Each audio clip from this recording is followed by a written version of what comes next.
So you see a woman swimming with a shark near her, and she decides to take a selfie with it. What could possibly go wrong? So this 55-year-old Canadian woman is on vacation in Turks and Caicos, and she's standing in some water that's just at the hip. You can imagine the blue skies, the clear water, and even all the cool fish you get to see, right? And the tour guide probably said something like, "Don't touch the wildlife." But when has that ever stopped somebody with a selfie stick? It's almost like when somebody says, "Don't do this particular thing," in someone else's mind, they're thinking, if they don't want me doing this, that means it must be really fun. And they don't want me to have fun, and I'm going to show them how much fun I'm going to have. You know, it's like what kids do when they're 5 years old, except I guess you could still be 50 years old and do something like this. But the fact is, tour guides aren't there to prevent you from having fun.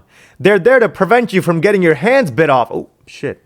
Spoiler alert. So the lady's swimming there, and then boom. A shark appears. Not a great white shark that you would see from Jaws, but more like a bull shark that's about 6 to 7 feet long. You know, the ones that are kind of chill unless they get provoked. And this lady was probably thinking, well, I'm not getting any younger and I haven't had a viral moment yet, so let me go ahead and take a selfie with a shark. How many people can say they did something like that? So she started swimming closer and closer to the shark, ignoring the fact that sharks unfortunately don't have Instagram accounts, so I don't know how happy they would feel about being put on camera. So as soon as she gets within arm's reach of the shark thinks, you know, I don't really appreciate the paparazzi here. And he takes a quick bite out of her hands. And when one bite wasn't enough, it circled back so that it could bite again. And at this point, the woman's hands, both of them were severed. One at the wrist and the other was mid-forearm. At this point, the water starts to turn pink and you can hear the woman screaming on the top of her lungs for help. And when her husband saw this happening, he ran to the water and actually wrestled the shark a little bit to get his ass away. And his wife eventually gets to shore,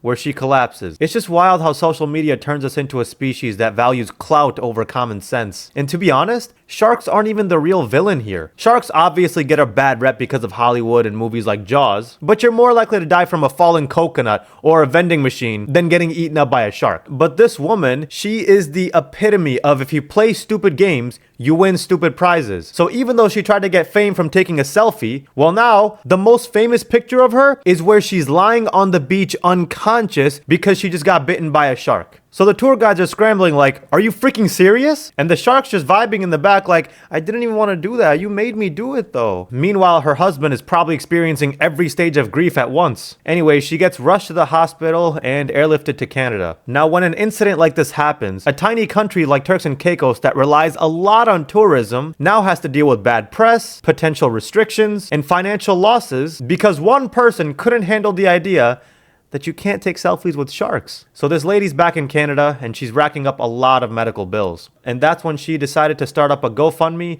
where she can ask people for donations to cover her expenses. And as of this moment, she's got 31,000 Canadian dollars in donations. But at the same time, even after she was told not to do something and she does it anyways, now Turks and Caicos, they're the ones who are bearing the brunt of her actions. They're the ones who had to shut down their beach after this incident occurred. Well, temporarily shut it down. They opened it back up after a couple of days. But the PR hit and the long-term losses that beach is going to have is still going to linger for a while. This isn't even about one particular person making a bad call. This is part of a broader issue where tourists go into places expecting the nature to be like a theme park and not a real ecosystem where wild animals do not give a fuck about your Instagram feed. And every single time a clueless tourist does something like this, well now areas like Turks and Caicos have to have stricter regulations, which makes it harder for locals to make a living. Who knows if the beach can open up activities like snorkeling, and even at that, who would want to go snorkeling in the same beach where a woman just got her hands bitten off? Moral of the story, just because sharks are friend-shaped doesn't mean they're your friends. That's all I got for now. Take care.